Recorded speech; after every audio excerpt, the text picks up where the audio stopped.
अध्यात्म विज्ञान कोई धर्म या संप्रदाय नहीं है, ये स्पिरिचुअल साइंस है जो कुदरत के कानून पर आधारित है।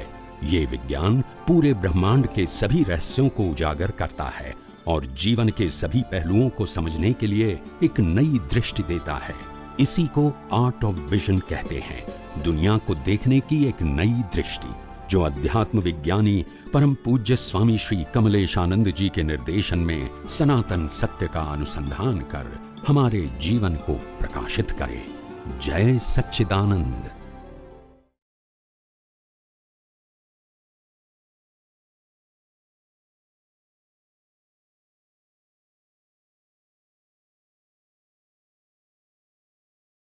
संप्रदाय की पकड़ में आने की जरूरत नहीं है। सभी धर्मों का रिस्पेक्ट करो, सभी धर्मगुरुओं का रिस्पेक्ट करो, सभी धार्मिक क्रियाओं का रिस्पेक्ट करो, मगर सनातन सत्य जानते रहो, ताकि मन में ये छोटा ये बड़ा, ये अच्छा ये बुरा ऐसा नहीं रहे।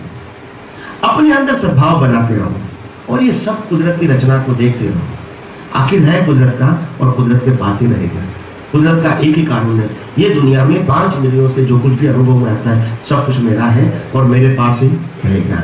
आपको जो मिलता है सिर्फ उपयोग करने के लिए, मालिकी करने के लिए नहीं मिलता है। ये मकान बना, इसका रॉ मटेरियल किसका है? ये बना, इसका रॉ मटेरियल किसका है? हम खाना खाते हैं, किसका है? हम पानी पीते हैं, किसका है? हम हवा लेते हैं, किसका है? ये डायमंड गोल्ड सिल्वर किसका है? आप बताओ। हम जो नोट प्रिंट करते हैं वो नोट का रॉ मटेरियल किसका है?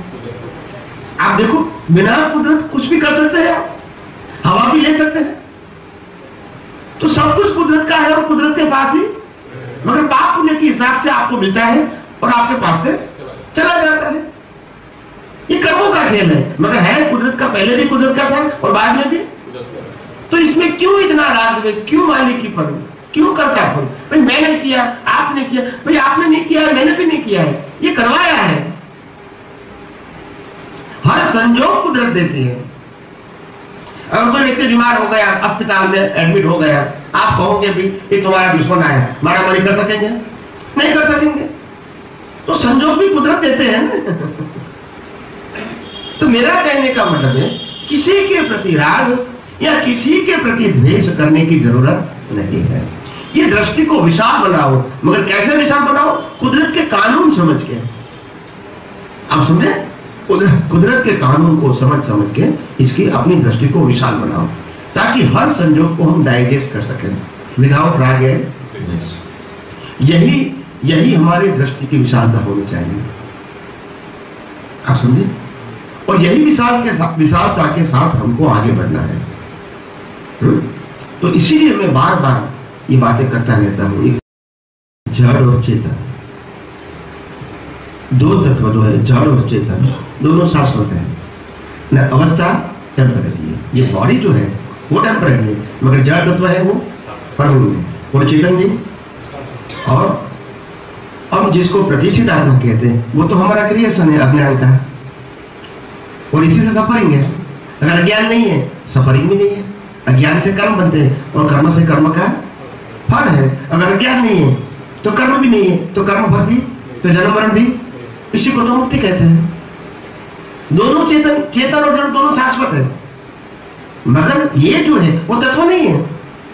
प्रतिष्ठित आत्मा, मिश्र चेतन, लाइव ईगो, वो तत्व नहीं है। वो अज्ञानता से खड़ी हुई अवस्था है, मगर वो अज्ञानता हजारों लाखों अवतार से पड़ी हुई है। क्योंकि अज्ञान निकालने के लिए जहां तक विज्ञान समझ में नहीं आएगा, और विज्ञान भी कैसा है? कुदरती कानून का विज्ञान, कोई धर्म संप्रदाय का विज्ञान नहीं। इससे तो पाप पुण्य बनते हैं, इससे अज्ञान का खत्म नहीं होती है।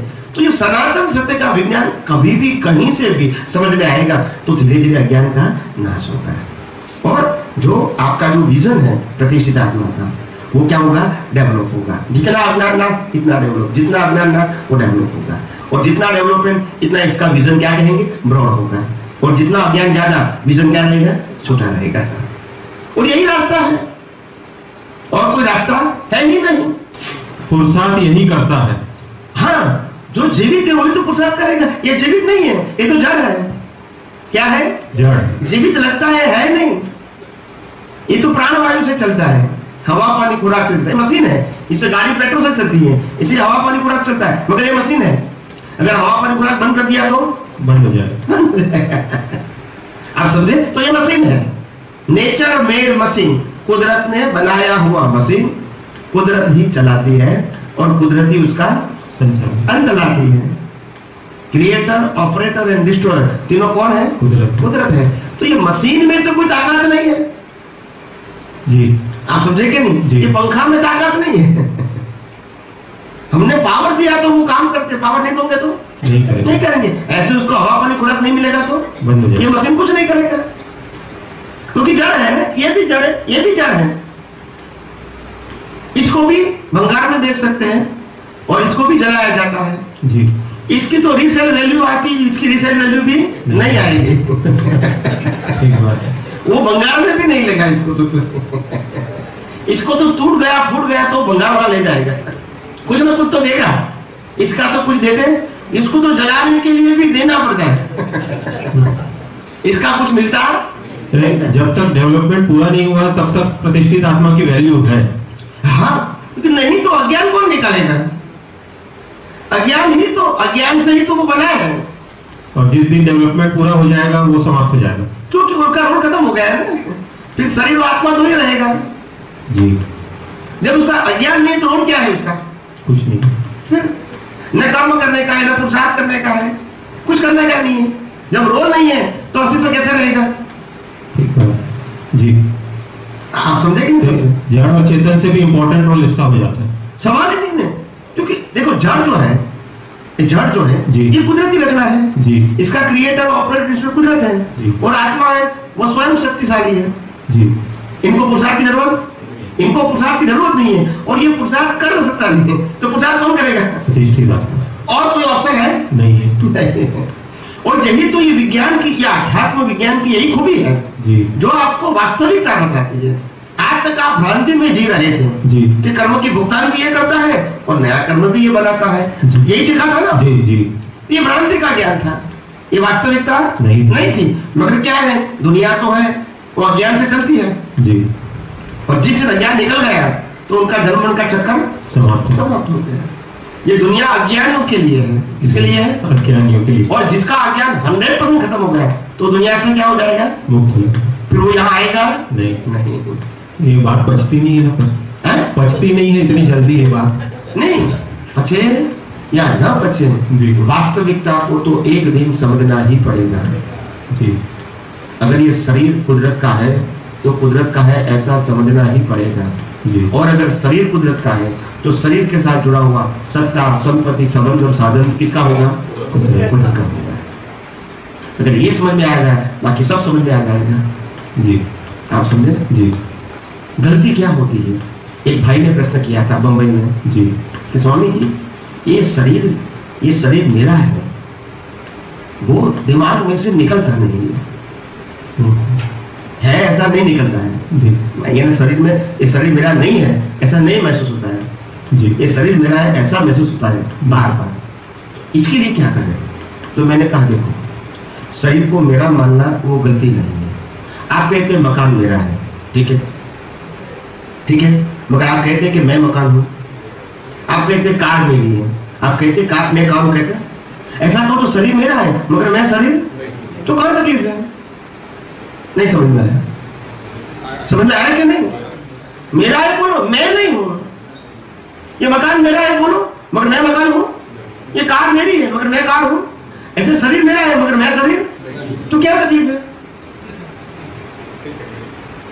बात ये है कैसे भी करके हमको वास्तविकता समझनी है। अगर समझना चाहते हैं तो एक दिन तो हमारे खुद के विकास के लिए, हमारे खुद के अंदर अज्ञानता निकालने के लिए और ये राग द्वेष और कर्मों के बंधन से छूटने के लिए एक दिन तो समझना पड़ेगा कि नहीं, ये दुनिया की वास्तविकता है। ये वास्तविकता धार्मिक नहीं है, ये सनातन सत्य है और ये किसी का नहीं है, ये कुदरत का है। ये कानून किसका है? कुदरत का है। हम क्या करते हैं? हम कुदरत को रिजेक्ट करते हैं तो कुदरत भी उसका पनिशमेंट करते हैं। आप समझे? फिर हम कहेंगे कि हमको वाइफ ऐसी मिली, हस्बैंड ऐसा मिला, बच्चा ऐसा मिला, बच्ची ऐसी मिली, दामाद ऐसी मिले, बहू ऐसी मिली, ऐसा हम बोल सकते हैं व्यवहार से। कुदरत कहते हैं नहीं, जो भी मिला वो आपके कर्मों से मिला है। किससे मिला है? कर्मों से मिला है।